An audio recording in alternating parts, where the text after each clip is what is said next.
परम जगत जननी मां भारती के चरणों में कोटि कोटि वंदन।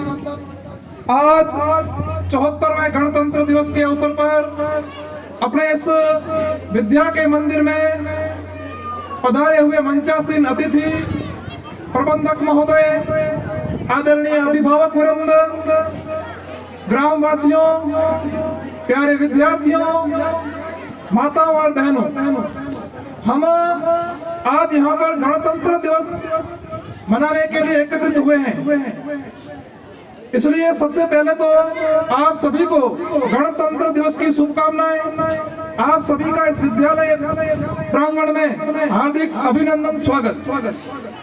अब जो आज हम यह दिन मना रहे हैं, उत्सव मना रहे हैं, इस उत्सव को मनाने का जो हमको यह अवसर प्राप्त हुआ है, यह अवसर ऐसे ही हमको प्राप्त नहीं हुआ है।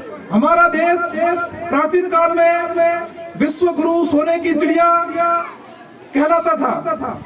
तो विश्व गुरु का अर्थ यह था कि देश और दुनिया के विद्यार्थी यहाँ पर पढ़ने के लिए आते थे। सोने की चिड़िया का अर्थ था कि हमारे यहाँ पर धन धान्य की कोई कमी नहीं थी। लेकिन ऐसा क्या कारण रहा कि हमारा देश वर्षों तक और गुलाम रहा।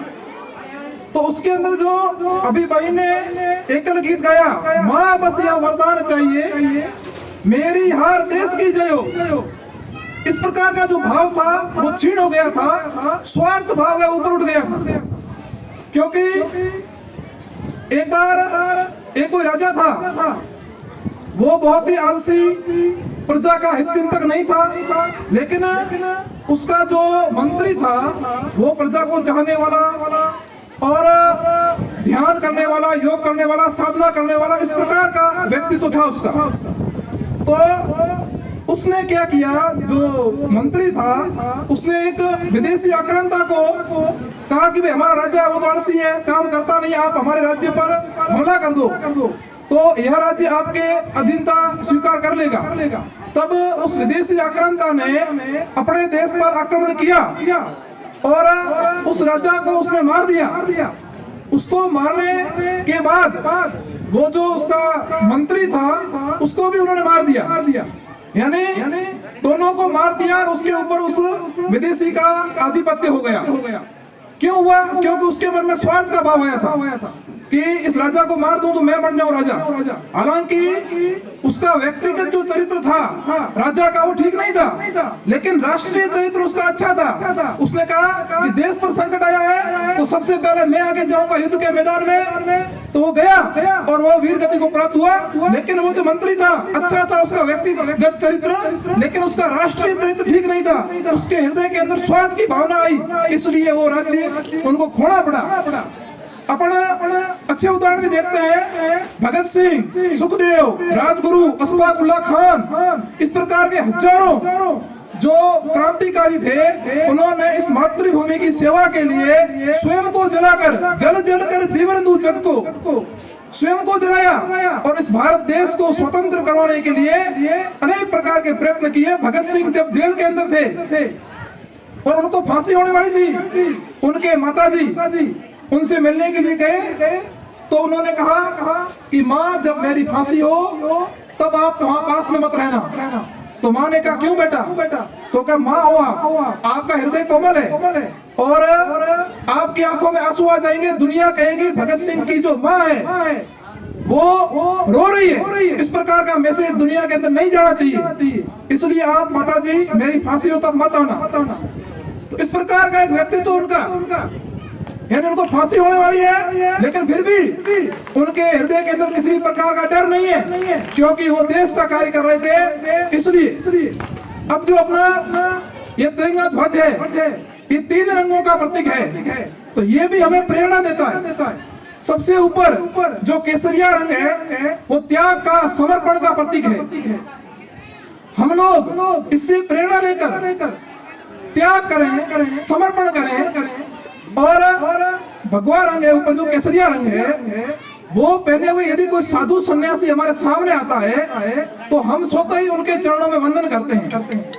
सूर्य जब उदय होता है उसका रंग लाल होता है, तो ये त्याग का प्रतीक है। तो हम भी अपने निज स्वार्थों को तिलांजलि देते हुए देश हित के अंदर और कार्य करें, ये हमको प्रेरणा देता है।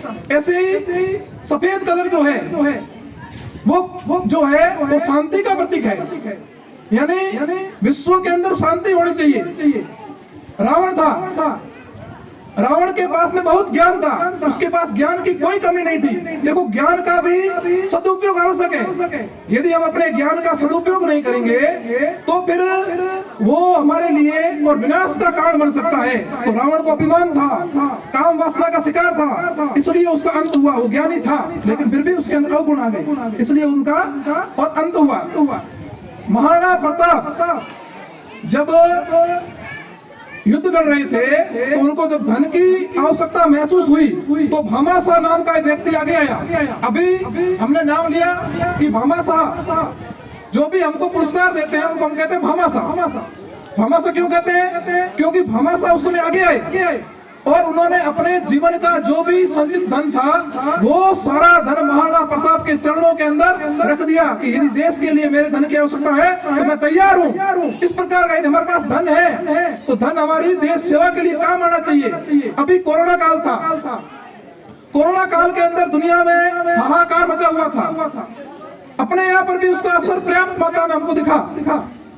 तो अनेक प्रकार के जो लोग थे जिनके पास पैसा था उन लोगों ने और सहायता के लिए अनेक प्रकार के प्रकल्प चलाए, अनेक प्रकार की सहायता उन लोगों ने की। तो ये हमारी जो प्रकृति है कि हम स्वयं के लिए नहीं, हम कहते हैं विश्व का कल्याण हो, सर्वे भवन्तु सुखिनः का भाव लेकर हम चलते हैं। यदि भारत का कल्याण हुआ तो हम विश्व का कल्याण करेंगे, इस प्रकार का हमारा भाव है। तीसरा जो रंग है वो है हरा रंग।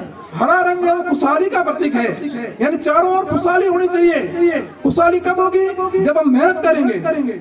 एक किसान खेत के अंदर मेहनत करता है तब उसको फसल प्राप्त होती है। उसी प्रकार हम भी कोई भी कार्य करने वाले हो, चाहे किसान हो, चाहे मजदूर हो, चाहे अध्यापक हो, चाहे इंजीनियर हो, कोई भी हम कार्य करते हैं तो हमारे ऊपर सर्वप्रथम ये होना चाहिए हम वो काम देश हित के लिए करेंगे।